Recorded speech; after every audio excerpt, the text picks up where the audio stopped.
جی السلام علیکم ورحمۃ اللہ. تو محترم بھائی نے ایک پوسٹ سینڈ کی ہے نصف شعبان کی رات، جس میں لکھا نبی اللہ نے فرمایا نصف شعبان کی رات اللہ تعالیٰ دنیا والوں کی طرف جھانکتا ہے اور اپنی تمام مخلوق کو معاف فرما دیتا ہے سوائے شرک کرنے والے، بغض و عداوت رکھنے والے اور کینہ رکھنے والے کو. جی کہتے ہیں ان کو معاف نہیں فرماتا. سلسلہ جسے سیاح 1168-3407.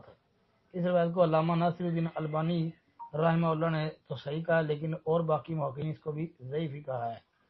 آگے ابن حبان کا حوالہ 1980 اور لکھا جی صلاح الدین یوسف رحمہ اللہ نے کہا کہ یہ حدیث صحیح ہے. آگے لکھا ہے کہ اس رات پر صرف یہ ایک روایت ہی صحیح مل سکی ہے. محترم بھائی کہتے ہیں جی اس کی تحقیق بتانا. محترم بھائی یہ روایت ثابت ہی نہیں ہے. ہاں یہ روایت صحیح ثابت نہیں ہے جی. اس کے اندر بہت زیادہ ذوف پایا جاتا ہے، اضطراب بھی اس کے اندر پایا جاتا ہے.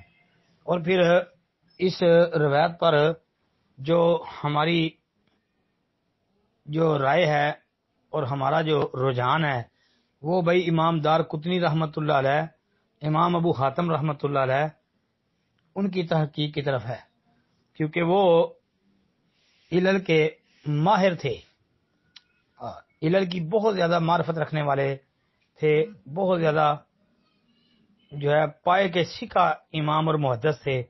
ان کی تحقیق میں یہ روایت ثابت نہیں ہے، تو جان بھی امام دار قطنی، امام ابو حاتم وغیرہ کی طرف ہے کہ یہ روایت ثابت نہیں ہے. اس کو صحیح کہنا درست نہیں ہے جی. صحیح تو دور کی بات ہے، یہ حسن بننے کے قابل بھی نہیں ہے. السلام علیکم ورحمۃ اللہ.